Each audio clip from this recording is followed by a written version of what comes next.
Hi, everyone. My name is Tiffany Rodriguez. I work for Day One, and I'm going to be one of your facilitators for this webinar, How to Bridge the Gap Between Schools and Families. And hello, everyone. My name is Alexia P. Walker, and I will be co-facilitating this webinar as well, along with my colleague, Tiffany. All right, So let's get into a little bit about what Day One does. So our organization is split into three teams that always work together. One is the legal team, one is the social work team, and one is the education team, which Alexia and I are a part of. All of our goals together are to end teen dating violence. And we do that with our different skill sets. So our legal services can provide advice, uh, support with things like orders of protection, custody, child support to any young person 24 years or younger who is in either an unhealthy relationship or an abusive relationship. Our social workers on the social services team can also support anyone 24 years and younger with individual counseling, group counseling, case management, advocacy, and support through the criminal justice system. And then we have our education team, which Alexia and I are a part of. And our goal is to stop the abuse before it happens. So we go into middle schools and high schools, as well as organizations and our community partners, to talk to young people about how relationships work nowadays, talk about important things like consent, coercion, just what makes a toxic relationship or unhealthy relationship, so we can try to disrupt these patterns before they start. okay. So this leads us to our community agreements. So while conducting this webinar, we just want to be mindful of the essential reminders as we navigate through this together. So our first community agreement is to have an open mind, acknowledging that our accustomed methods may require new strategies. Our second community agreement is recognize intent and acknowledge impact. So this means understanding that each party may have, well intentions, but impacts of actions and communication may differ. Our next one is understand change takes time. Everything takes time, right? We're used to and accustomed to certain things. So as we're taking these steps together, we just want to be mindful that we need patience as we're trying to unravel what was once the norm to fit our new social standing.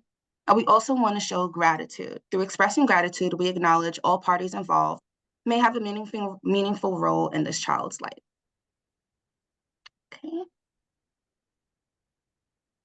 So allow us to introduce ourselves in a little bit more depth. So as before mentioned, my name is Alexia P. Walker, and I'm a community educator and with extensive experience in childhood education and working with elementary school age students. I also bring a unique perspective as a mother to a 6-year-old as well. Having been on both sides of the educator and parental side dynamic, I empathize with the challenges each job provides. In my current position as a community educator at Day One, I lead interactive workshops for middle schools, high schools, organizations, community programs, and as well college students, covering the topics of the warning signs of abuse, the different dynamics of power control, and as well the different types of abuse and how to help a friend in these circumstances. Thanks, Alexia. A little bit about me. Again, my name is Tiffany Rodriguez, and I do not have the experience of a parent, but I do have the experience of being an educator in many different settings. I used to teach fourth grade ICT, so I was a special education teacher in a 2-teacher classroom. And then I also taught eighth grade history. I've also been a college counselor for high schoolers. And so I've seen all of the developmental ages or stages. And I've seen a lot of different interactions between families and educators. I think I really want to just start off this seminar by reminding us of those community agreements that Alexia went over, because I feel like something that often happens between families And educators, and we'll talk a little bit more about this in a moment, is we forget that we want to be on the same team. We are all in this because we care about young people. We want them to thrive. And so, in order to support the children or child in your life, we're going to go into some tips and tricks in this presentation. Okay, so today our focus will be on exploring bridging the gap between school and home and what that looks like, with particular attention to the following topics: benefit of parent and staff union, debunking myths of expectations, finding common goals, key questions for teachers, key questions for parents, activities and strategies, and modeling parent and teacher relationships. All right, so let's first talk about some of the benefits of parent and teacher unions when we get to work together as a team. Okay. So benefits of a healthy and parent-teacher union. So the first one is enhanced communication. So through this, parents and teachers can share information about a child's progress, behavior, and any concerns, fostering a more comprehensive understanding of the student. So through this, we also have, open communication, and consistent communication as well, and constructive dialogue. This can include regular updates on the student's progress, sharing insights into their strengths and areas for improvement, discussing academic goals collaboratively, and addressing any concerns or challenges that the student may be facing. Next one, parental involvement. So through this, we promote broad parental engagement encompassing academics, extracurricular activities, events, and initiatives. This fosters a strong sense of community and support for students and educators.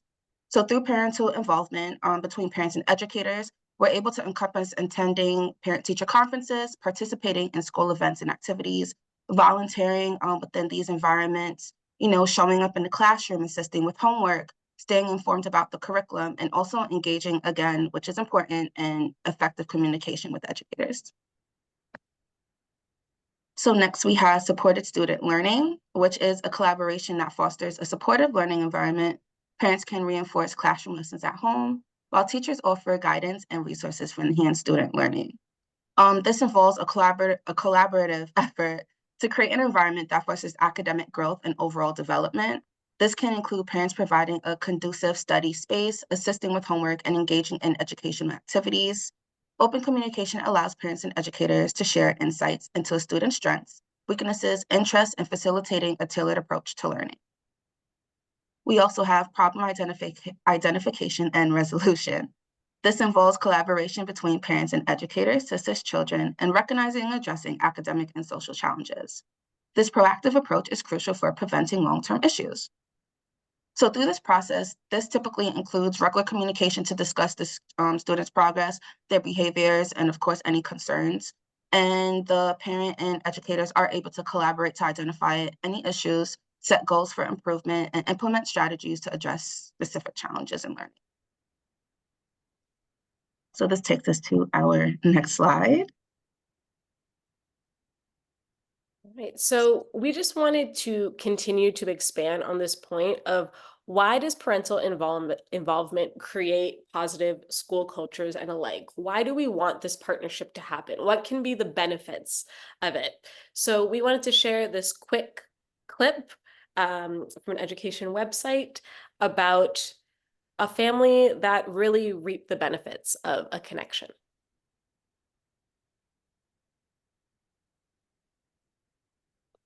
Let's You pause can't hear it? for a moment. No, but I know how we can make it work. So I'm going to have you stop sharing for a moment, and then I'll share something about the sound. It's all right. Do, do, do, do, do. Can you see my screen? Yep, you're good. Wonderful. And you're going to tell me if the clip is working. Yep. Wonderful. You can hear it? Mm, I can hear it. Shout out to our tech team, us. All right. Everybody plays a huge role in education. We at Educare believe that it's our purpose. It's not our job, it's our purpose to support the families and provide what's needed to help them overcome that so that they can focus on their child's education.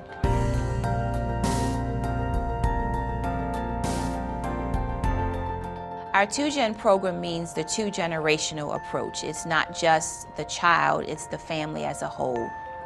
From the moment our family decides to enroll in our school, we really work with the family one-on-one to show that we care, to show that we're not trying to do for them, but we're trying to do with them, that we want them to grow, to find out what their desires are, what are their goals, how do they want to develop in life. Our family support team provides different trainings and focus groups, webinars and supports around financial fitness, health and wellness, and literacy. We're always trying to help families break that cycle of poverty, to help our families kind of work through those obstacles and go to another level or find some sense of stability. Hey, good morning, Jade. How are you? Good morning. You ready for school this morning? Are you ready? Troy is a parent that we've had for 3 years now. His daughter Jade is here. Troy is a single father. In the beginning, Troy was reserved. Once we continued to reach out and made that connection, you saw a change in Troy. He began to open up about what was needed and what his struggle was. And he didn't just want a handout. He wanted a path. Anything I need, Miss Angie, she's always there for me. Miss Angie kind of leaned in my direction towards giving me support, giving me that extra, okay, are you okay, Troy? You sure? Whenever you need, I got you. I'm here for you. So that love and that warm feeling of just being included is just deeper than just school. They care about you. What we're going to do is have you at one of the stations. One of us will be there to help assist you, to support you. We have parent engagement monthly in our classrooms. We encourage our teachers to develop a parent engagement activity calendar, and they can be different activities that directly correlate to what's going on in the classroom and what's being learned in the classroom. The idea is to pull them in and not just leave them with the mindset that, hey, you're at school, let school do all the work. No, we want to involve you parents, come in the classroom and see what we're doing. So that's another thing we've been always encouraging our parents and the children to do, to use those calming methods. They can hear the teacher use that dialogue and use those techniques that they may have heard about. It's important for us to be able to help the parents to know how they can teach their child at home. Troy has been a very attentive father. I think he sees those strategies and those things that we do with her here, and he does his best to do them with her. I'm calm already. Oh my God, thank y'all so much. When we give them the methods or the strategies on how to do it, well, they take it and they're like, oh, and they see it. Right. I think that that clip really exemplifies the fact that it takes a village, and we can pull on our different strengths as caretakers and as educators. Educators, we've done a lot of school to figure out some of the most effective learning strategies, social emotional skills. But then parents have this multitude of knowledge about who their kid is, what their child needs, and just ways to engage them. And so it's really cool to see unions like that between schools and families.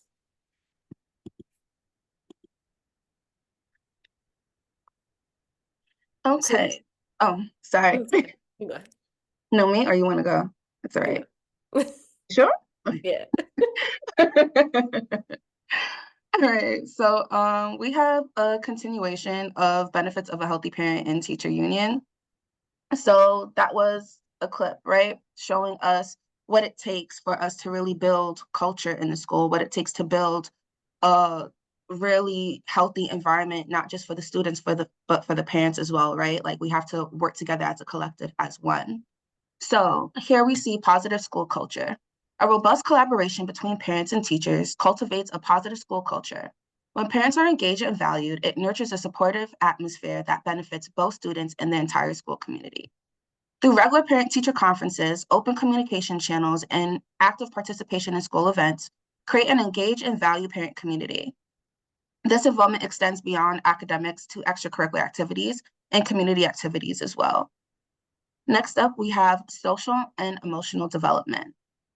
Parent-teacher collaboration enhances students' social and emotional development by addressing social issues, promoting emotional well-being, and fostering positive relationships, and creating a vital supportive environment. By fostering open communication, empathy, and shared strategies, parents and teachers collectively contribute to the creation of supportive environment where students feel valued and equipped with the skills necessary for meaningful social interactions and emotional resilience. Student and child advocacy. Parent and teacher unions advocate for education at various levels, fostering collaboration between parents and teachers to improve policies, resources, and facilities for the benefit of all students.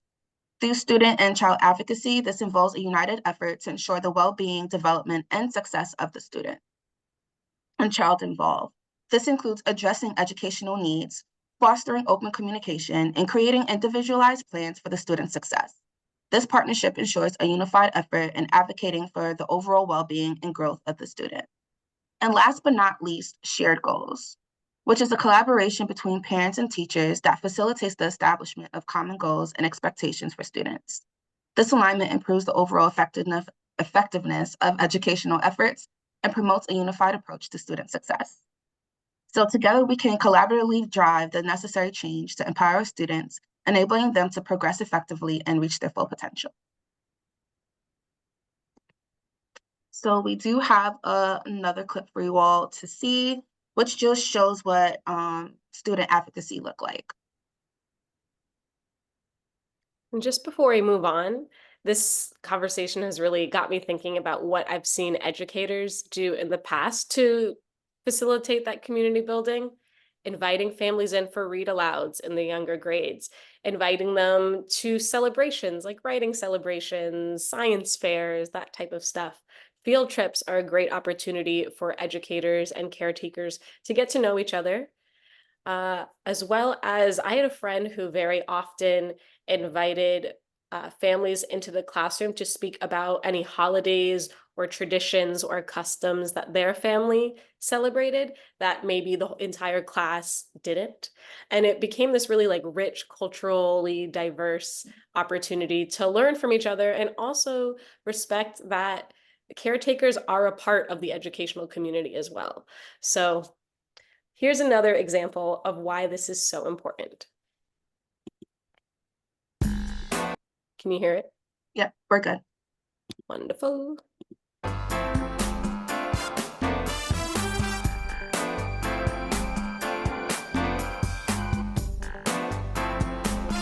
This is a really big issue for our Black children across this country, even in my own children's school and growing up myself. One of the first things that I always recommend as both a parent and an educator is that schools and classroom teachers decolonize their library. What are the books that you're reading aloud every day in your read aloud? What are the things that you have on the wall? And this has to go beyond Martin Luther King Day and Black History Month. What are you having in your classroom that represents Black joy, Black heroes, Black art? I would like to see that the classroom is filled with all sorts of types of diversity.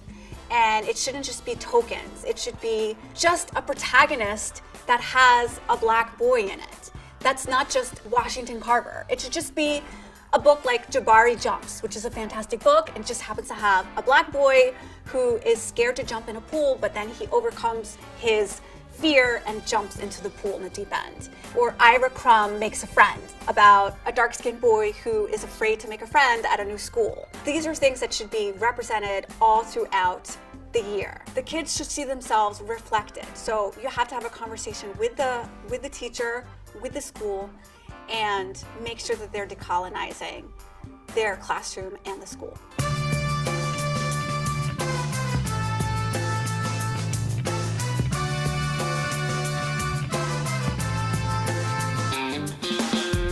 Absolutely, Kayvon. That's a great question. And I'm glad you've asked because many parents are confused about their rights. Under the Individual with Disabilities Education Act, which protects the rights of children with disabilities, you are not only allowed to request things for your child with an individual education plan or IEP, Those are your child's civil rights, which are protected under federal law. You absolutely have the right, and you should request and demand that the school and the teacher is doing everything to make sure your child is thriving and they are in compliance with the IEP. If you feel that the IEP is not providing enough for your child to thrive in the classroom and in that school, you can always request a reconvening meeting to add more services and or accommodations to that IEP. And you absolutely should, because remember, that is a federal document. It travels with your child and you from state to state, wherever you are, district to district. So definitely do whatever you have to do to make sure they are in compliance with your child's IEP.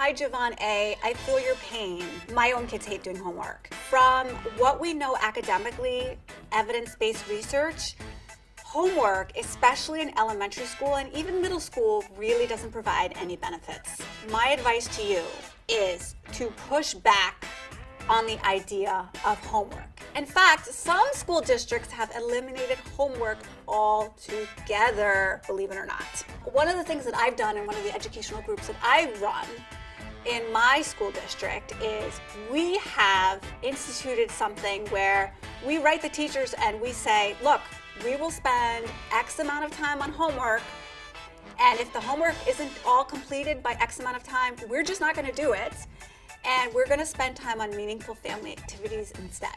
Or I'm gonna take my kids to the park because they need playtime.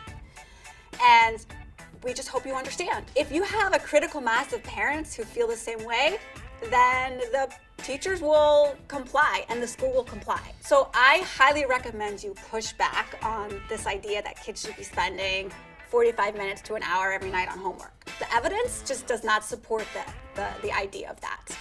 So if your kid is tantruming and fighting over doing homework, it's probably too much homework. Your child would be better served doing whatever they need to do to decompress.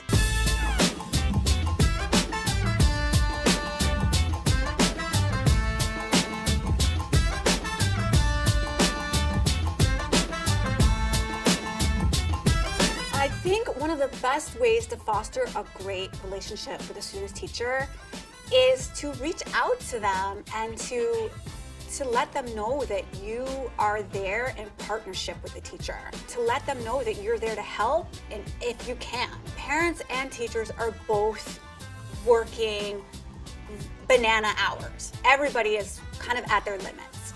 But send them an email and say, are you having a read aloud? Can I come in and do a read aloud? I shared last year for my son's elementary school about Juneteenth. And you would be surprised at the positive reaction for doing things like that, because teachers are overwhelmed. And so just reaching out, you are building that relationship. You're also sharing your culture and you are sharing that cultural competency. That cultural competency is not only good for your children and for Black children, but it's also positive for children who aren't Black to see our culture in that way. That's one thing that I really recommend.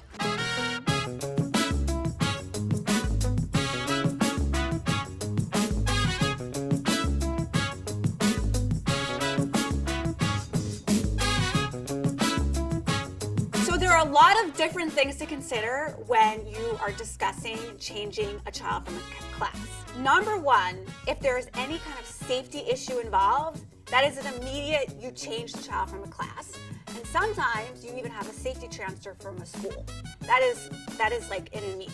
Like if there is any kind of physical danger, then that's immediate, you're changing the class. Other issues with gray areas, a lot of that is up to the discretion of the administration of the school, unfortunately. It is much harder to decipher and get down to the nitty-gritty when we're talking about changing a class, right? Because maybe they don't like the teacher because she gives too much work, or maybe the personalities don't mesh. But it's not a safety issue. And the administration is very unlikely to change a child over something like that. If it's a safety issue where there's bullying going on, physical harm going on, harassment going on, you have a documented case, and that is something that, yes, you absolutely can do.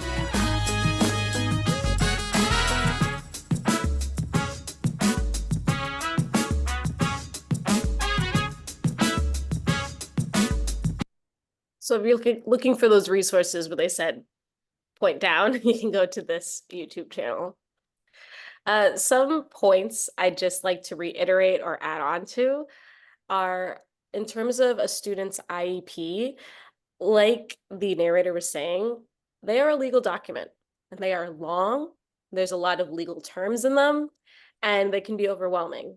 And I really challenge any caretaker who wants to understand the ins and outs of it to make an appointment with either the school's IEP teacher. It depends on like school funding and other factors, whether each school will have one, but there will be someone who is in charge of supervising the IEP process. And just asking them if you could come in and get brought through like the goals, how to monitor them, some of the language, especially around when they do a psychological study and put it in the IEP. There's a lot of words there that you might want defined, a lot of jargon. And, you know, teachers do a lot of IEPs and can often forget that this is not regular language for everyone. So please, as a caretaker, do not hesitate to reach out and just ask for clarification. Like we tell the students, there's no bad questions. It's showing that you care and that you're trying to support your child in the best way possible. Another thing about the switching classes, if your student has an IEP, unfortunately, that can sometimes make changing classrooms even more difficult because of course you want your child switched into a class that has the support of, if it's mandated on their IEP, 2 teachers.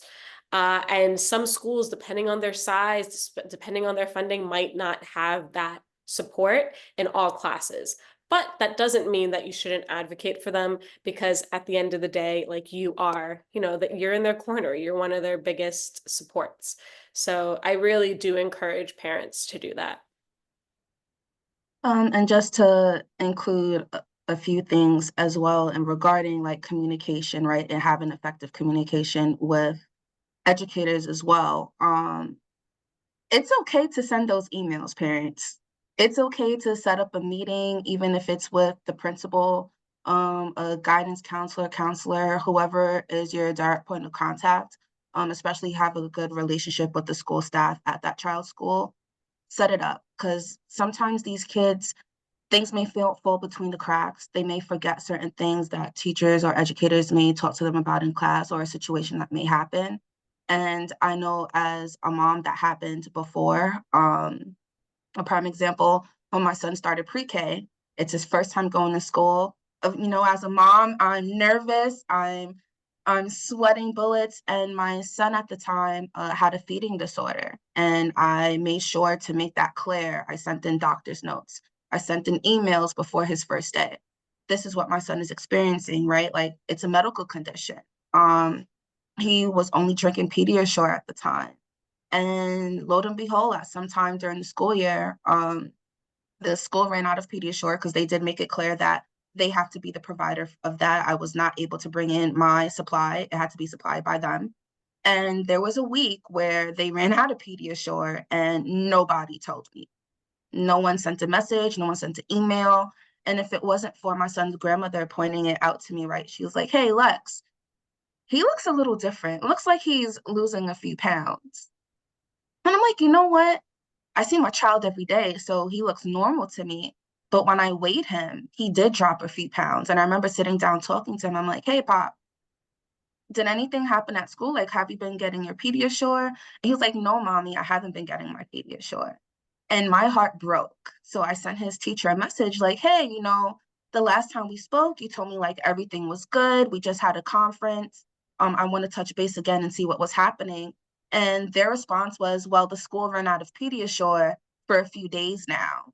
So I'm like, okay, well, my son's been without Pediasure, his supplement of food, for several days, and nobody considered to, you know, shoot a text, send an email. right? I'm always available. So from that point on, I just made it my obligation, my duty. I'm touching base with that teacher. He's not in that school anymore, but I touch base with his teacher at least every week, right? Like, hey, I just want to update. How's everything going? What's going on? How is he now? Has there been any changes that you've witnessed, right? Like, is he trying to interact with food more? What does he look like in the cafeteria when his peers are eating and having lunch? So now I'm making sure no matter what, I'm reaching out, I'm sending an email, I send a text. They also use Seesaw. So I communicate with his teacher via Seesaw and it works. So don't hesitate, parents. Like, take that step. If you need to, just to clear your conscience and feel better, just do it. And that's all I'm gonna say. Thanks for sharing. That's such a I just feel for your son. Like it's so school is already such a big change and shift for young people. And then to not have his needs being met sounds really disheartening. I was devastated. And still to this day, I have my trauma. But I'm glad that he has you in your corner and grandma. Yeah. Alrighty. So in this part of our webinar, we want to talk a little bit about like what some of the preconceived notions about teachers and then caretakers we might have about each other. I also want to preface this with the fact that, like the video said, teachers and parents are working a trillion hours. Working with young people is difficult. There are a lot of demands on teachers, especially post-COVID or post-quarantine, because COVID is still amongst us. And it can lead to a lot of burnout, right? And so sometimes, just like you're not always going to be caught on a good day, teachers are not always going to have good days. And that doesn't excuse their behavior, but it does require a little bit of grace if a teacher is really trying to be collaborative and work and keep those lines of communication open. Just, give them a second.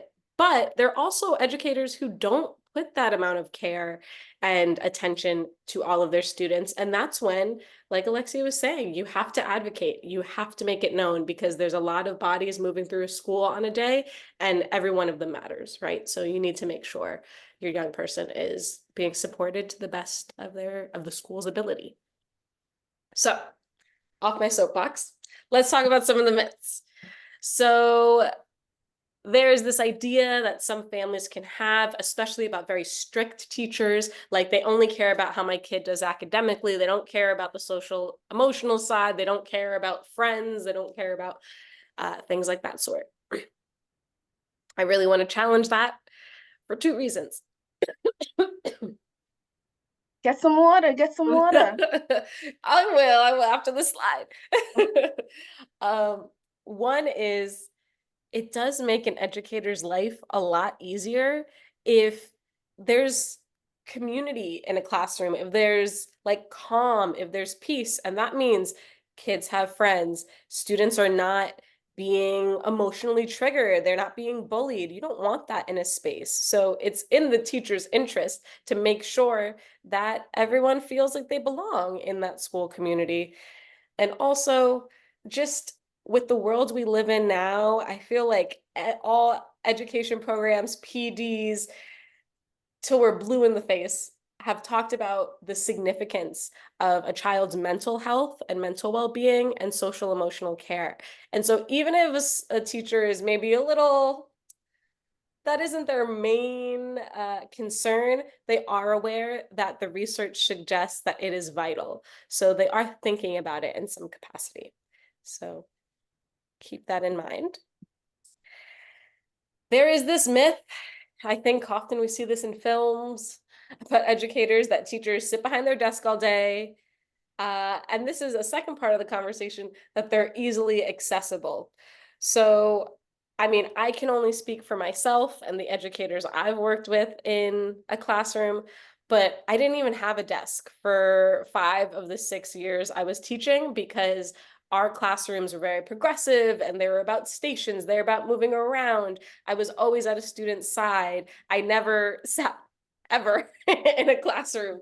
And that's honestly the way a lot of educators do their work nowadays. There's just this progressive movement in the teaching spheres, at least the ones I've seen in New York City public schools, right? And so because teachers are always putting out some type of fire or trying to do an extra intervention or trying to support a child that's having a difficult time socially or emotionally, they're not always accessible immediately. We're going to talk a little bit later about ways that I've seen educators really keep those lines of communication open while still having boundaries. But I will say, and this is again just my advice, I've worked in a school where the teachers were expected to reply to texts from families immediately, and that ultimately ended up taking time away from the students. You know, I would be sitting there on my phone when normally a phone would have stayed in my pocket except for preps and lunches and that sort. So we'll talk a little bit later about some effective, sustainable strategies to keep those lines of communication open. But just a reminder for folks who are not in the classroom that there's a lot going on at any time in the day. Oh, okay. So this is another one. Very often, there's this idea that teachers work in isolation. It's the one teacher and they are the king or queen of their classroom. Teaching is not a solitary profession. There are always grade team members you want to discuss curriculum with. There's always service providers, speech pathologists, and occupational therapists and school counselors that teachers are constantly in conversation with. And so if for some reason there's like difficulty reaching this teacher, they don't feel very collaborative, or you're finding a tension there, there are other people who are going to be in your child's life throughout the day that can work with you. Of course, ideally, we want that classroom parent connection, but even tapping in the paraprofessionals in a room, they are experts on the children they work with, or if they're a class para with many of the children in the space. Building those relationships with all people in the school community can be really fulfilling for everyone involved. And it takes some of the weight off educators' shoulders because they're doing a whole lot. I'm so sorry. I want to talk until you finish. All right, so mythbusters about parents. Parents know everything about classroom dynamics. We do not. And even, getting into early childhood education, there was a lot that I realized that takes place in the classroom that parents will not know until you actually sit down and explain certain things to them. And even when you explain it to them, they're not in that classroom the way your child is, right? So it's going to be very hard for them to put themselves in that position without your assistance, as educators, that is. So we do not know everything about classroom dynamics, but we're willing to give it a try. We would love to learn and gain an understanding. Or come into the classroom to see, Yeah. Next, all parents have the same level of availability. Completely false. I know my schedule, I could speak from the eye, where there are times I guilt trip myself and say, oh my goodness, I'm a bad mom because I'm not able to show up, and I see all the other parents showing up. And then you speak with the parents, right? And you see like they had to go through hurdles just to create this time, just to be present in this moment. So no, we all don't have the same levels of availability because our work lives are different, our home lives are different, our personal and social lives are different. The way we show up will also vary as well. All you could do is make the best with what you have, right? So if you're a parent and you work evenings, you have an advantage by being able to be present during the day, or even sending an email or a text message. And you could, if you're a parent and you work during the day, you're not available until the evenings, you could just shoot an email or a text like, hey, I'm available after this time.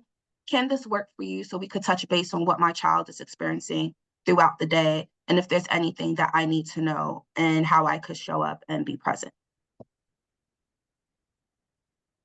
Parents only care about academic development.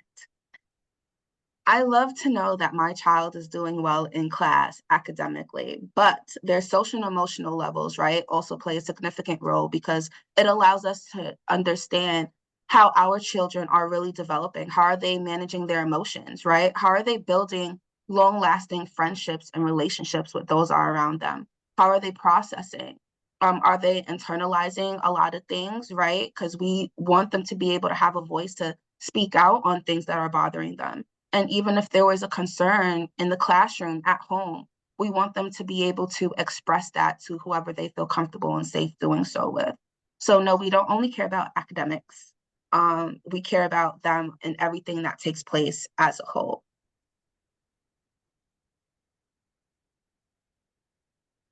And parents do not need assistance on supporting learning at home. We need all the support that we can have in supporting learning at home. I normally say, right, like my child has a big family. He has his dad's side, my side, and he has a school family. And believe it or not, our children spend a lot of time at school. 8 hours is a long time. They're basically doing a whole work week, right? So how could we really understand their developmental process, right? How could we really understand the curriculum? How can we really understand what's being taught unless we're getting the help and assistance from the educators themselves or even the school, right? Setting up meetings, setting up conferences, sending out memos. Hey, this is something new we're learning this week. These are some key terms and phrases that we're paying attention to. If it's science, this is a science experiment we conducted in class, focusing on this topic. If you guys are interested in doing something similar at home, right, like this is what we're going to be focused on, and these are the tools and utensils you could utilize. Shout out to my son's school for actually being amazing with that. They do send out a lot of memos and a pamphlet every month, what the curriculum is going to be focused on. How is it going to look? What items are they going to use, right? And it's really helpful because when he comes home and he wants to get help, I could say, okay, let me go back to this document and see what was taking place and how I could show up in that space. Yeah, especially there's a lot of, at least from what I've seen, like math curriculums that have this resource. I think math is one of the things that it's changed since the way we learned it, right? And I know that there's many naysayers of it, but I do think the new way of teaching math really helps students understand their number sense in a way that is more applicable instead of just chug and memorize. But when you look at it on the page, it is so confusing. So I know that I've worked at schools that had like our math department head do teacher like parent workshops where they would go through problems and teach you how to show work like we want students to show work. Or with reading, I know that there's reading curriculums that send like extra articles or book suggestions to families to do at home. Those are really great ways to make the work at home that is more efficient than homework, right? Like just filling out a sheet and getting that done, that's one thing. But really understanding how to mirror what the student is learning will just really help it solidify in their brain and again, help that relationship to support the student. Mhm. So these are challenging asks for us, right? To give each other, both caretakers to teacher and teacher to caretakers. It takes a lot to reframe, get ourselves out of our personal experiences and bodies, give each other grace in order to benefit our young people. And so what we suggest keeping in mind is, debunking these myths in your head and really doing this reframing because it'll give you peace of mind. We all worry about our young people. As a teacher, I worry about my students all the time. And I know that as caretakers, y'all are thinking about them 24/7. And we want to make sure that to the best of our ability as humans, we can support them in whatever way we can. So when these collaborations between school and home are effective, everyone gets to mellow out. You're also trying to reach these common goals of student support, right? So this is something that you can celebrate in like being a team. It really does take a village, and that collective care can be very, very helpful along the child's life. Like I said, giving each other grace, allowing each other mistakes, apologizing, both from the teacher to the family and family to teacher, that can be really monumental. That was something I didn't really admittedly allow myself to do when I first started teaching. I thought it was a sign of weakness, but really it's a sign of vulnerability and the fact that you are trying your best. And then modeling how to get along with people who might not be your best friends, right? Might not be, they might just be a coworker, they might just be a collaborator. But even if it's tricky to forge that relationship, you are modeling to your child that you can do hard things and you can learn how to deal with different types of people, because that's life, right? So it's really good social emotional modeling from all points of view. So these are some questions. I'm just going to put them all out for a sec. I suggest teachers can ask caretakers. These are the ones that I found are most effective. This is also like a little tangent I'll go on. Because we want communication to be efficient as possible, phone calls are always easier than emails.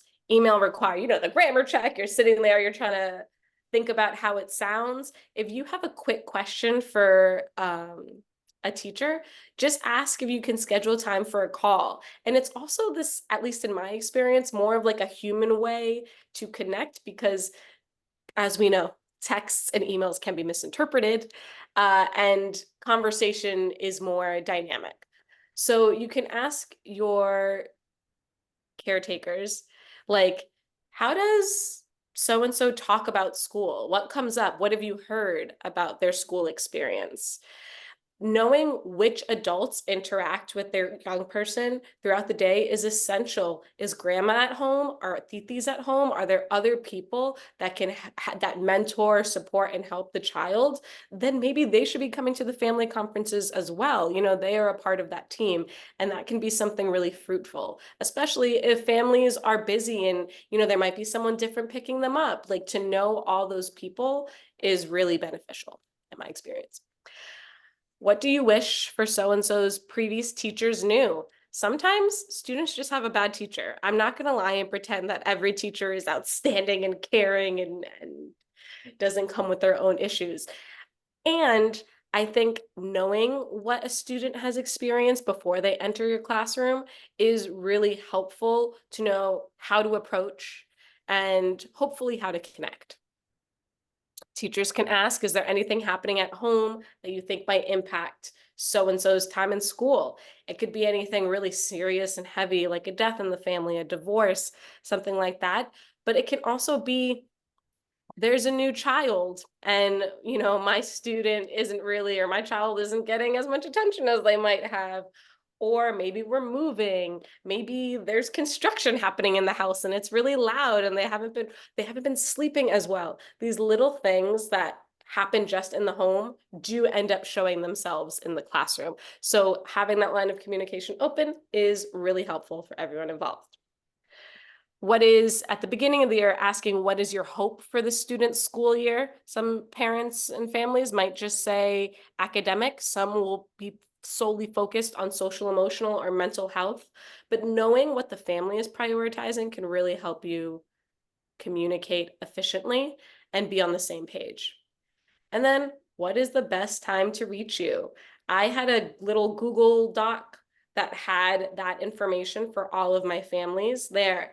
Because if a family has, someone is working as a nurse or someone is working at a job that just doesn't have the same schedule as 7 a.m. to 3 p.m., which is very, very strange throughout the day, when can we find moments to talk? Because not all families are going to be able to make those family conferences, and you still want to have relationships with them. Often those are also the students that you need to look out for the most. So really just communicating all of this, I suggest at the beginning of the year, Even having something I've done with families is a beginning of the year phone call before the school year started, before everything gets really crazy, when we're in, our rooms prepping everything.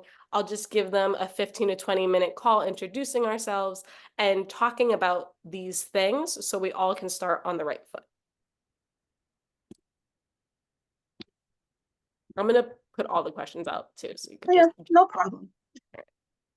Okay, so questions parents can ask educators during the school year. So in the beginning of the school year, a key question that I found helpful to ask is, can you provide an overview of the curriculum and key topics my child will be learning this year? And I found this just allows preparation at home to, really gauge and understand what are you diving into.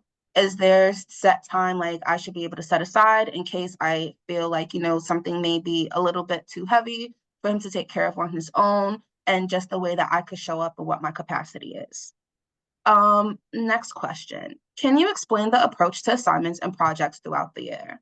This is great because it allows one, the clear expectations of what the teacher wants, right? Like, what do you expect from our child to do? And how should this be executed? And this also, again, allows us to know as parents how we show up and what time to set aside. If there's any specific like items, utensils, anything that child may need to really execute the projects and homework assignments that they have. Are there any support services available within the school year to help support my child's learning if needed? And this could look like tutoring, after school programs. I know some schools do like Saturday academies, which is helpful a lot of the time. We mentioned IEPs a lot of the time. I know if a child does have an IEP, they do have services where in the school where a child is able to get pulled out of class and has some one-on-one time, or they may have a paraprofessional inside the classroom to work closely with the student in need as well. How is my child adapting to the social dynamics of the classroom? And are there any initial observations or concerns? And this is coming from a social emotional aspect, which we touched on a little earlier in the PowerPoint. We really want to understand, how is our child doing, right? How are they interacting? How are they following the rules? How are they adapting to the environment of the classroom? Because each year they are going into a new space. Sometimes friends may change, teachers may change, what they learned before isn't the same thing. It's a challenge. They may not find it easy to adapt. And we want to make sure that we're showing up to the best of our ability to really give support to our children's social and emotional needs. Are there social skills or behaviors you're working on in the classroom that we can reinforce at home? This is really important as well. I noticed it with my son. There are certain things sometimes he's like, well, we're doing this in class.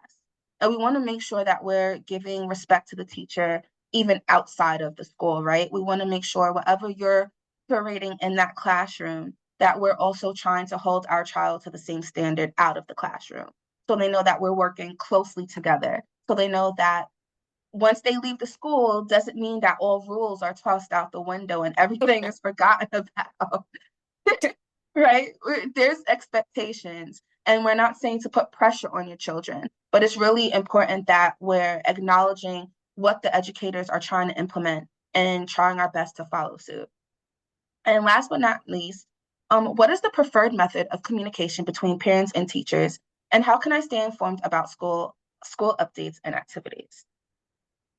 Everyone is different. Everyone's preference with communication is different, so it varies. Like Tiffany had mentioned before, right? It is easy to make a phone call, but we also know there are some parents, sometimes a phone call may not be feasible because of their schedule. Sometimes I'm guilty, I'm that parent. And that's where it comes down to really making sure you ask the teacher in the beginning of the year, or even during a time that's best for you, what's easier, right? Are phone calls easier? If so, are you available after school hours? Is emailing okay? How often do you check your email? So if anything, maybe I could shoot a text. Do you feel comfortable texting?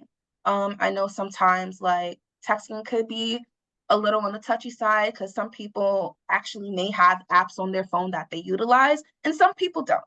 And you don't want it to get too personal and you feel like you're prying on that person's time. And it goes also to like having apps. A lot of schools are cultivating apps in their communication methods, which I find to be helpful because if there's any memos, if there's any like things published, I could always go to the app, scroll to the top, figure out, okay, what did they send out this week? All right, got it. So they're having an event Friday. Let me lock that in if I'm available. And it allows me to be present, school trips, conferences, workshops, events. My son's school, sometimes on Saturdays, they have like parent workout days from like 9 o'clock to 11 o'clock in the morning. I know, it's so great. I need to go because I've been putting on some pounds. But even that, right? It allows you to really build a relationship with the individuals that work in the school. And also to not feel like it's always so formal. Sometimes having informal interactions really make a difference. And it feels like you're closer to those individuals, what makes you want to reach out to them maybe. And those are some questions. Alrighty, so here we're just going to cover some activities that would strengthen that school-home connection. So virtual check-ins, whether that's phone call, a Zoom session, a family conference, always, if the educator is giving the opportunity and the space for it to the best of your ability, I suggest, trying to make it work, depending on everyone's individual situation. So school events, and this could be the fun ones. It doesn't just have to be, the writing celebrations and the science fairs. If there's a movie night, if there's a parent workout Saturday, attending these events can help you meet other families. It can potentially help your student make friends, and you get to know some of the people who are in your child's life every day, who you might not have had a chance to get to know. I do agree with Alexia that knowing them on a personal level can take some of that formality, but also some of that pressure off. If you're only talking to your child's teacher about when they're in trouble or when they're struggling in class, then it really becomes naturally this like relationship that has animosity when it doesn't have to be, right? Formal conferences are always so helpful. Teacher pet peeve of mine is, different families have different needs, but if a family has been radio silence for the entire school year and then very upset about the final report card, we don't know what to tell them, right? So if you want to have a case, make sure you've met with them in some capacity, send some type of emails, because we try to tell you, but that's another thing. Then field trips. One thing I will say about field trips, please, as an educator, when you're on the subway, when you're on the bus, chit chat with the teacher, have fun, talk about things that aren't school appropriate things, but that aren't about, the young people and their academics. But when it comes time to get to that place, please just focus on the children. I've had some families that get along so well that the parents are kind of chatting on the field trip and we're like, we have to get the tour, like we have to move them forward.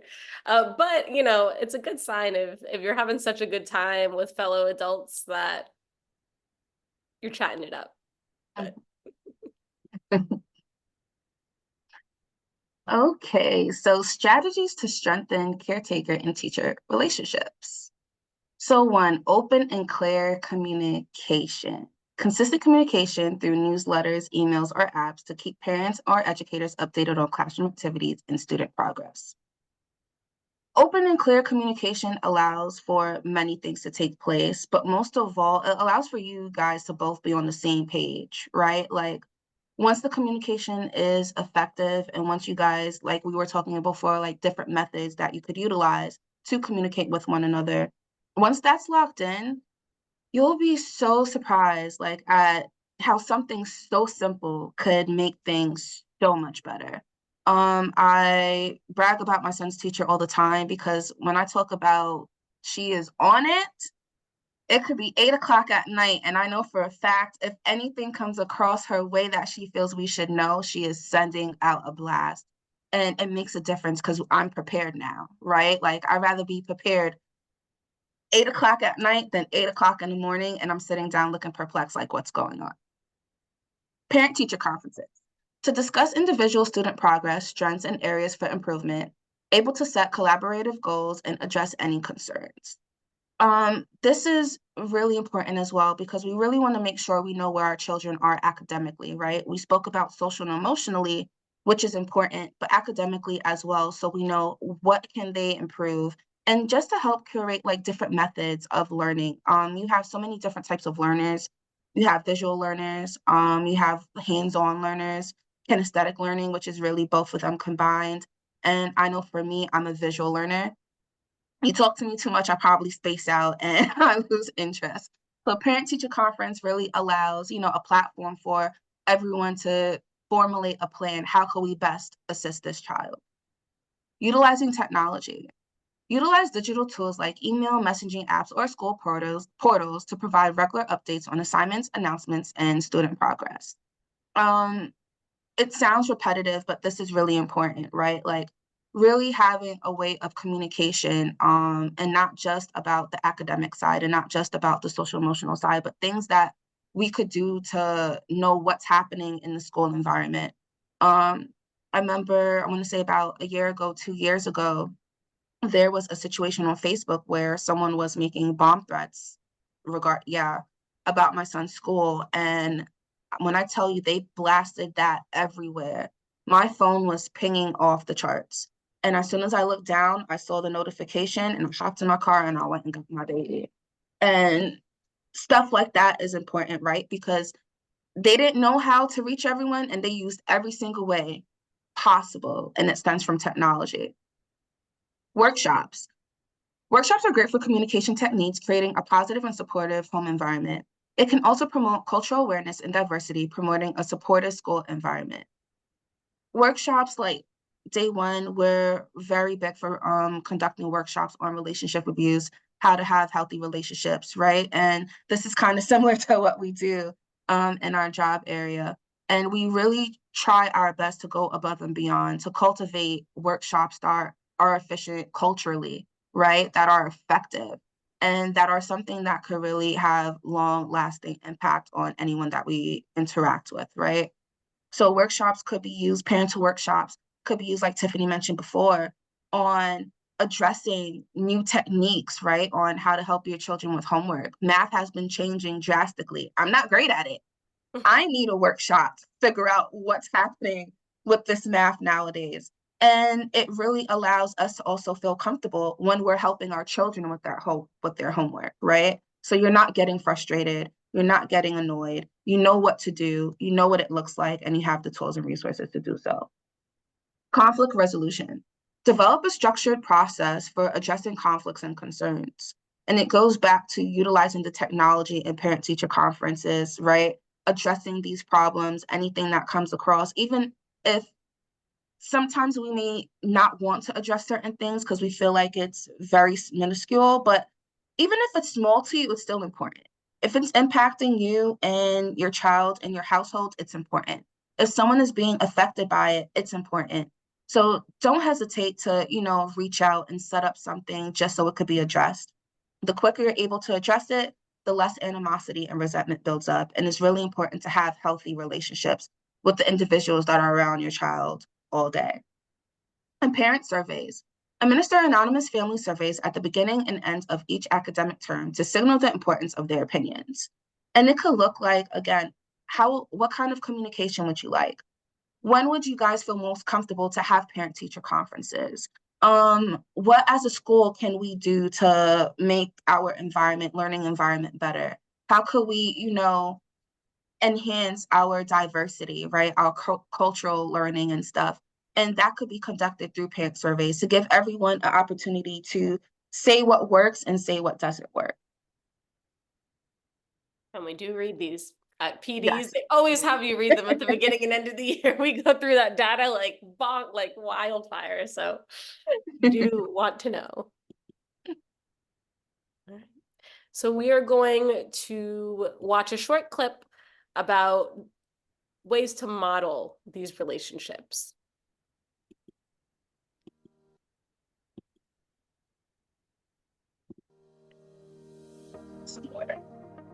Tips for teachers to build relationships with parents and families.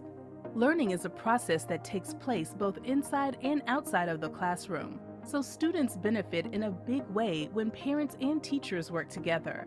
Here are tips for building meaningful relationships with your students' families, because they can help promote inquiry and exploration well past the end of the school day. Number 1, open lines of communication. The first step to making connections starts with a conversation. To meet different families' needs, prepare to be flexible and technologically savvy. Offer to video chat parents or guardians who can't attend in-school events. Use online translating tools to break down language barriers for English learners and cell phones to communicate urgent information quickly. If possible, set aside some time after business hours to talk with those who are unavailable during the day. Number 2, ask for their input. Show parents that you care with a short survey asking how you can best guide and inspire their children in the classroom. The feedback will help you better understand each student's needs and interests. And when you meet with parents one-on-one, you can use their responses as a jumping-off point for discussion. Number 3, inclusivity is key. Finally, celebrate diversity. Help families from all backgrounds feel seen and understood by inviting parents and community members to speak at multicultural nights.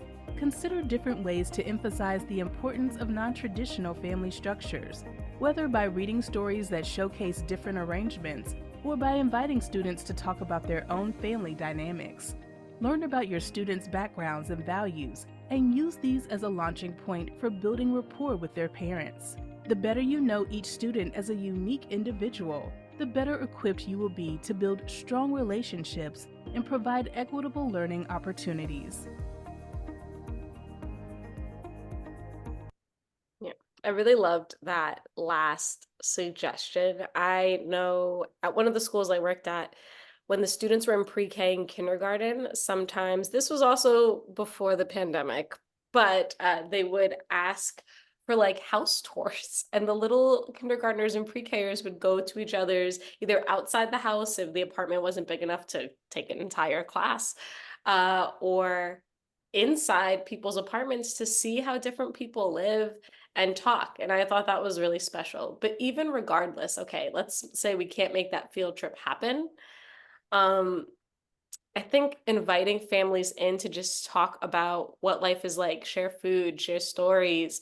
If you're working on an immigration unit, are there any families that have immigrated in the class? We hear about Ellis Island all the time. What about folks that came from the Caribbean recently? You know, like that wealth of knowledge is something that I loved as a history teacher bringing into the classroom, because is that not like, is that, I mean, not even just New York City. It's one of the richest things about our country, about just this world, and why not learn from one another? Sure, teachers went to school for our degrees, but there's still a lot to learn from the families in our communities.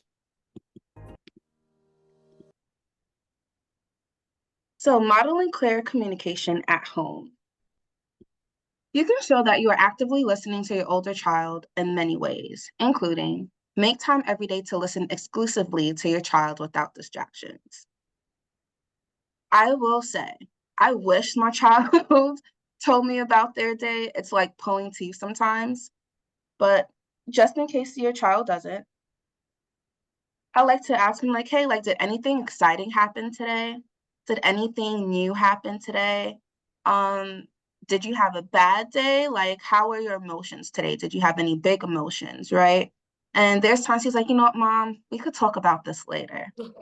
I'm like, okay. Heard crying. Right? My heart breaks every time. And I'm like, well, you know what? When you're ready, I'm here to listen, right? Like, whenever you're ready. And he always tells me, okay, Mom, thanks. And just goes about his business. So the next one, if your child tends to give yes and no answers, try asking open-ended questions such as, what was the best thing about school today?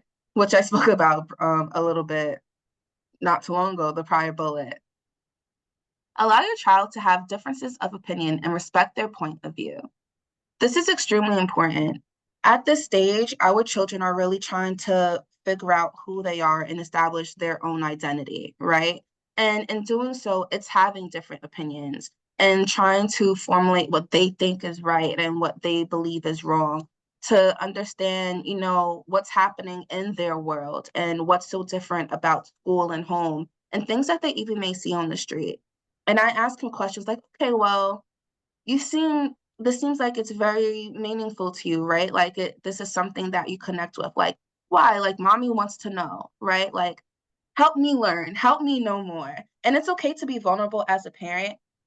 Once you give your child that space to let them feel like they're taking the wheel and they're having charge and able to explain how they formed these conclusions, you'll be so surprised and taken back at their level of unpacking what they're feeling, how they came to this conclusion, right? What they believe, how they feel, and the different ways that it shows up in their everyday lives.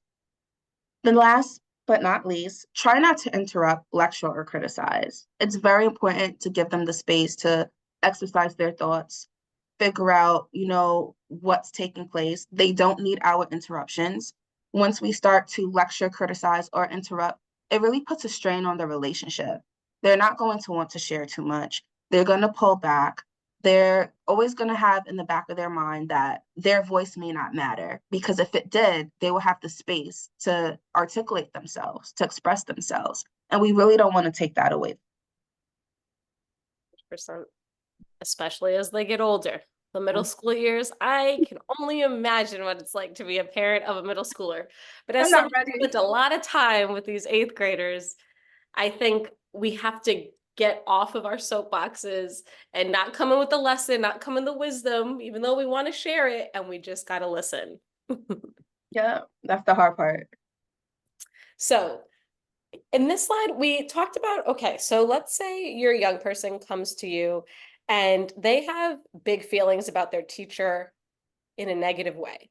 That, I imagine, feels like a really difficult conversation to have with your child. And I wanted to suggest some follow-up questions that might help you get to the root of what it is, especially when children are younger. But honestly, when they're middle school and high school too, they might not know why they feel, but asking follow-up questions can, again, help you both get to what the real issue is. So a young person comes in and says, my teacher hates me. Okay, you can ask them, what did your teacher do that makes you think they don't like you? Or you could just ask, why do you think your teacher doesn't like you? What did they do? Right? We're going to go into a scenario in a little bit where this can unravel some truths you wouldn't expect. You can ask, how did you feel about your teacher at the beginning of the year? How do you feel about them now? Why did it change? When did it change? Was there an event that you hadn't heard about as a parent? Or is your child just feeling, really insecure about the 4th grade, right? And it's not so much the teacher, it's them feeling like they're falling behind or something like that. And they think it's just because the person at the front of the room, right? If a student is saying they are scared of their teacher, that's something that would be very alarming for me, right? Asking, what has your teacher done that made you uncomfortable? What makes you feel brave when you're talking to adults? Very often, students just aren't used to dealing with how adults communicate, right? Being a parent and being able to show them that affection and show them that care is a lot different than what a professional would show them as an adult, right? So sometimes the way that teachers communicate can feel really cold or really stern when they're just trying to keep up that professional boundary. But getting to the bottom of what this is really important, because terrible things can happen. And then if the young person is saying, I don't know how to talk to my teacher, or they won't listen to me, ask them, have you ever felt listened to by them? If so, when? What was it about, right? And then you could brainstorm ways to get your point across. And then if your young person is having a really hard time communicating with their teacher, of course, you can intervene together and have a conversation together and hopefully be able to come to a resolution. So, tips from Pamela D. Brown. Licensed psychologist, certified school psychologist, and licensed professional counselor. Gotta put some respect on their name. So the quote goes as follows. Share personal stories about people you've grown to understand or tolerate in your life to help your child accept that not everyone has to be their biggest fan all the time. Ultimately, your goal should be for your children to have confidence in themselves and their efforts and to focus on their pursuit of success, regardless of how their teachers seem to feel about them. And this kind of ties into what Tiffany was speaking about before. It's okay, right, to ask your child questions, have them express themselves, but the follow-up questions are really imperative to really gain understanding of what they're experiencing. And following, right, ultimately your goal should be for your children to have confidence in themselves and their efforts to focus on the pursuit of success. And this comes with making sure that they could utilize their voice, being able to understand how to be an advocate for themselves so they know how to show up, right? So they could properly articulate themselves and express, these are my likes and dislikes, these are my boundaries, these are things that I'm comfortable with and I'm not comfortable with. And through that, they'll be able to continue to grow and develop into the amazing human beings that we know they're capable of and leaving their impact on the world and in society. Right, so let's get into some hypotheticals. Think about how we would handle it from a teacher perspective and from a parent perspective. So you ask your child as a parent how their day at school was, and they say horrible. You ask why, and they reply, my teacher never helps my reading group. She always sits with one group of bad kids or the kids she likes the best. She never checks in on our group. So I'll start from the teacher perspective. All of these scenarios I've pulled from real situations. Um, First of all, if your child is coming and explaining that there are bad children in the class, I always encourage families to question them on that. What makes these children bad, right? Often it'll be like, oh, they act up, they speak back to the teacher, things like that. But sometimes it can be really like harmful, racialized, or just like discriminatory conceptions students have in their heads. And it's important to unpack those as early as possible to counter them, right? Like there are no bad kids. There are kids who are trying to be kids, right? And surviving school, getting through school is something that is tough. And we don't know, something that I think I've seen that especially younger students don't understand is that some kids in their class who are having a hard time either have a lot going on at home, they might have a disability that makes school really difficult for them, or makes them have outbursts or express themselves in a way that your child is not used to. And having those moments to unpack and empathize with them can be really useful. So this situation, back to like what's happening from a teacher perspective. Very often reading groups are separated by the student's skills or what skills they need to be working on, right? Whether there's a group who's still working on their phonological awareness, whether there's a group of students who struggle with summarizing, and then another group that is ready to go into symbolism. There's different groups. And something I've seen, especially for students who do well academically, is they feel like the teacher doesn't care about them because they're not with them as often, right? But really, what that is a sign of is that they know that that group of students have the independence to facilitate conversations themselves.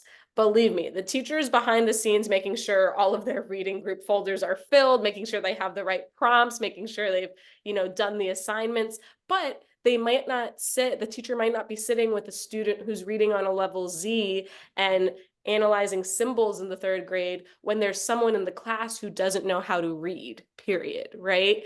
And I think reminding students that the amount of time a teacher spends with you doesn't mean they don't like you. It doesn't mean that, other kids have impressed them more. Teachers are trying to spend as much time with everyone as they can, but sometimes have to focus on the students who need more support, right?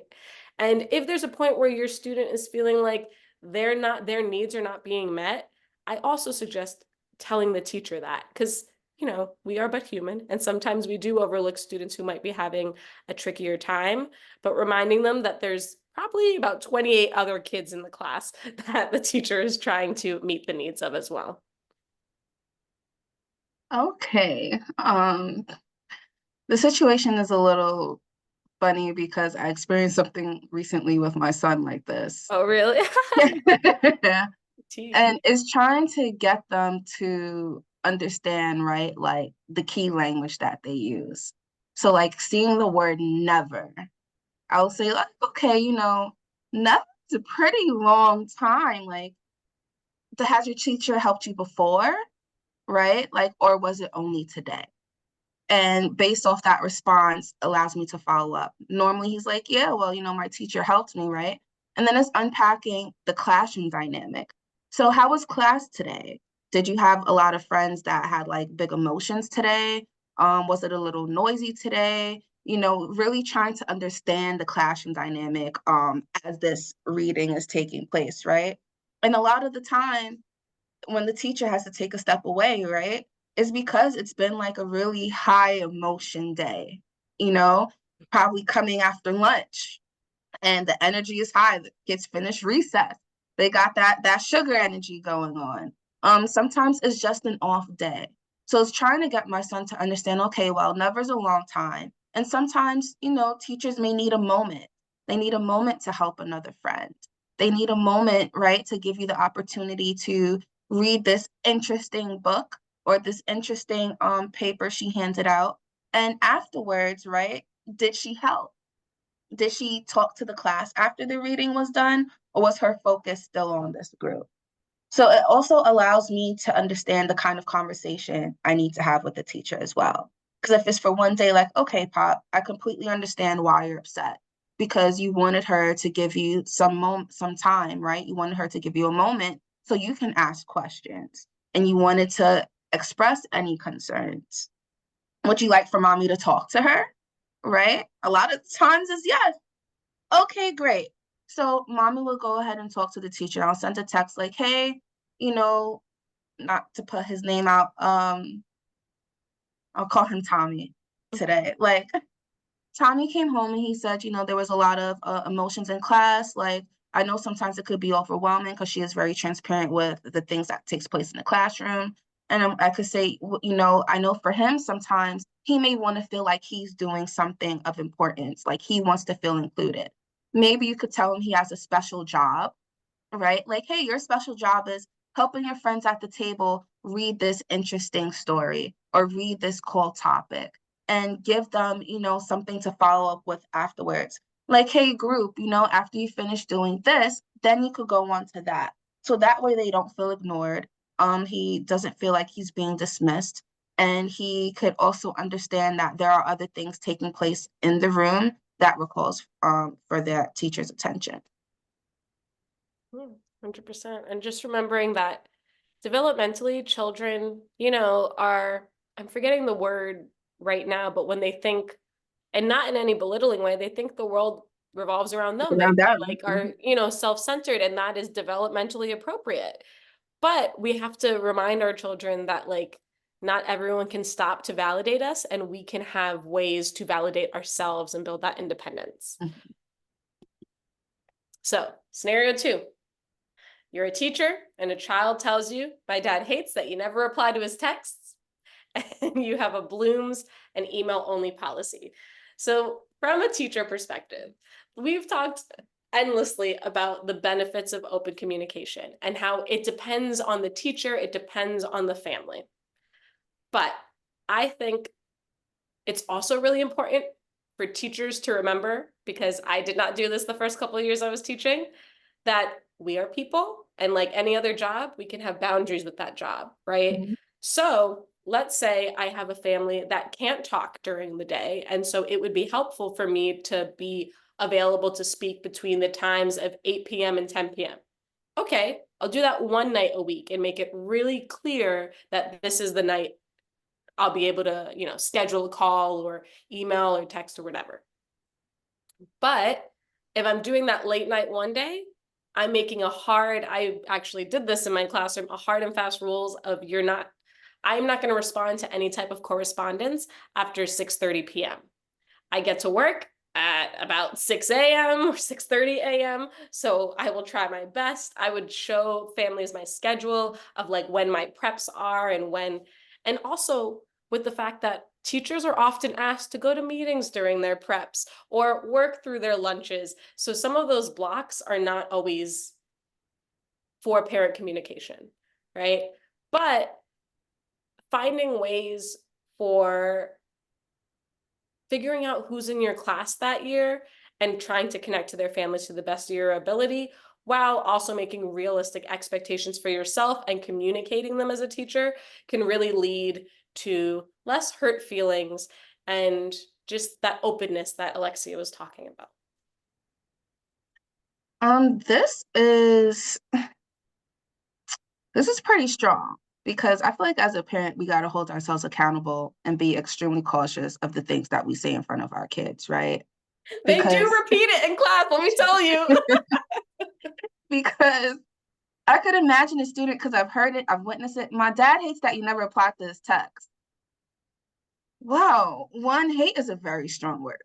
And then it's like, okay, well, did your dad, ask you to relay this message? Or is this something you overheard and you're bringing, like, there's so many things that comes to mind reading this question. But accountability, first and foremost, is one. I think as parents, we need to hold ourselves accountable, be mindful of the language you use, right? Especially when it's coming to your child's teacher, because you don't ever want it to be a thought where if my parent doesn't respect my teacher, I don't have to respect my teacher, because it could show through actions. Following such, also too, like we were discussing before, really trying to understand the availability of the educator so we know what window works best, and also having transparency of your availability as well as a parent, because we don't want these situations to happen where our child sees our frustration and now they're showing up to the classroom and they're speaking on our behalf.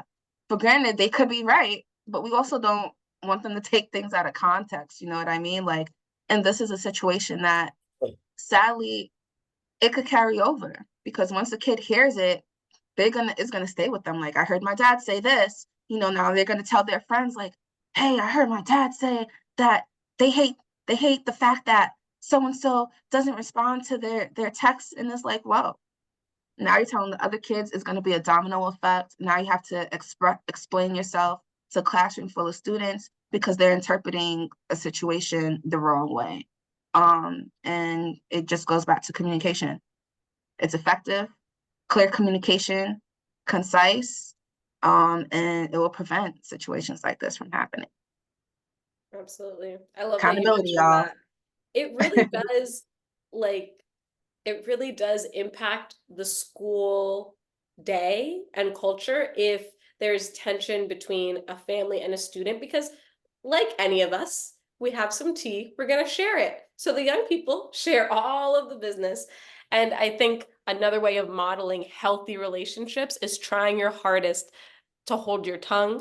If you need to rant to your partner later, you got to rant to your friends over happy hour, do it. You don't have to like this teacher, but trying to keep it as peaceful as possible in front of the young people, because it'll help everybody. Mm-hmm. For real. All right, our last scenario. Your child tells you that a substitute teacher embarrassed them at school. She called your child and his friends hoodlums for talking in class. Your child and their friends are some of the few children of color in that class. So I included this example. I wrote it from experience as a teacher to show that sometimes teachers need to be called out. Sometimes there are comments that, teachers get frustrated. Again, we are so burnt out. We are so overworked and can lose it. But comments like this do have ramifications. They really stick with the young person. They can be traumatizing. They can also, like, if a teacher makes a comment like this out loud, that means the whole class has heard it, and then it can kind of be reiterated in the biases that other students might have, right? The teacher is the leader in that moment, and they might be a sub, they might not be familiar with the school, but I think specifically around words that might not be, specifically a slur, but have connotations that are harmful, need to be addressed. And that's an opportunity for, hopefully, the teacher to show some accountability, to apologize, to maybe have a restorative lesson afterwards. But there are times when you have to go in as a parent, I think, and talk to either the principal, the counselor, someone, because I saw this happen, not in my classroom, I would like to say, but it really just stuck with me because I was like, as a parent, I try to give people as much grace as possible, but I would be livid. And I was livid for the student. So it stuck with me all these years later. This is tough, because the parent in me, I just, there's so much anger behind it because we already have to work so hard to build up our children of color, right? And remind them like you are worthy and you are valuable and you are a scholar and you are impactful and you're amazing. And so it just takes one person to unravel all of that, right? One person to use a specific term, one person to show up in an inappropriate way, one person to minimize them as people, right? And belittle them as well. And in this situation, she called your child and his friends hoodlums for talking in class. As a substitute teacher, I feel like it's really important to, one, understand the school's culture, right? Who makes up a majority of the school? Understand the people you're surrounding yourself with. Understand your impact. Like, substitute teacher or not, you're still a teacher, you're an educator. So you're going to work with various students. You know that not every student is going to sadly have the same respect as their general teacher, right? Because hey, we got a sub, it's a free day. I'm guilty of it. Like, I was a sub teacher for a long time. They know, and you got to roll with it. right? Like, it's sadly it comes with a certain type of territory, but you're an adult. You should know how to navigate these waters. You should understand how to really try and set the tone for the classroom without having to use derogatory terms like this to group a specific type of person or a specific group of people. So yes, I will be marching down to the school. I want to have a mediation with this teacher because I want you to understand what you caused on my child, the trauma that you just put on my child, and the trauma that you put on me as well as their parent. You don't have to go home with them and see the negative impact it has on them. You don't have to go home with them and see the negative effect it has. I do as their mother. And then also to the teacher that's coming in the next day that's hearing about it, right? Like, this could really shift the environment for a very long time because it's going to be the focal topic. Oh, you remember what that person said in class the other day? And now, guess what? Kids are kids. They like to hold on to things. Well, that's why such and such called you a hoodlum. Aggression builds up. Emotions are high. Now, a fight could break out, whether physically or verbally, right? Like, all of these things have consequences. So I feel like it's really important for schools to, one, be mindful who you're letting into the classrooms. And I know sometimes it's not possible because substitutes, it's like an on-call, if I'm not mistaken, because I remember I was like a sub-para, and it was like, okay, well, we need you here today. And I was like, oh, right, life changes pretty fast. So I understand you really won't know until you're there, but just try and vet. And as a parent, show up. If this is said, show up. Let them know you're showing up. Also, to have a paper trail. I'm big on having a paper trail. When it comes to my child, you're not going to tell me one thing on the phone and a completely different thing in person. I'm coming up with receipts. I told you what happened. I told you the impact. And now I want to find a solution. So what are we going to do to make sure this doesn't happen again so we can move forward? And that's how I'm stepping, period. Yeah, yeah. I do want to empower. Also, for teachers, if you like, I feel like let me not get myself in trouble. But if you see another teacher who you wouldn't be surprised to hear a comment like this come out of their mouth, then it's your responsibility as an educator to either talk to them specifically or talk to your admin about, like, we need some type of training. We need to get it in because it's only a matter of time till something bad happens like this. But with that, we want to end our session together.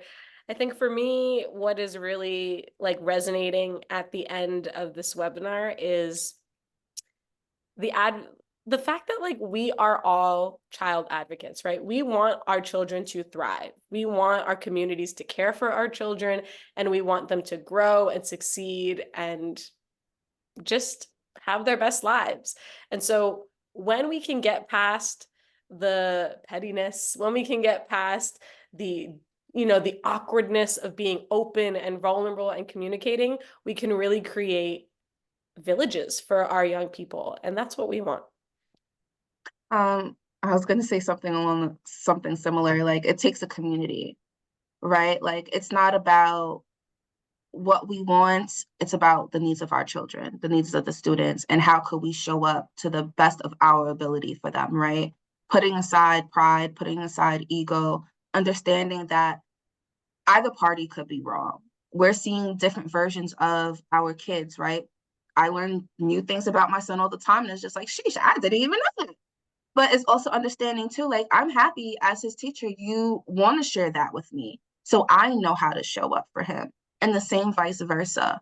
Um, Voices are strong, voices are impactful, and they're very powerful.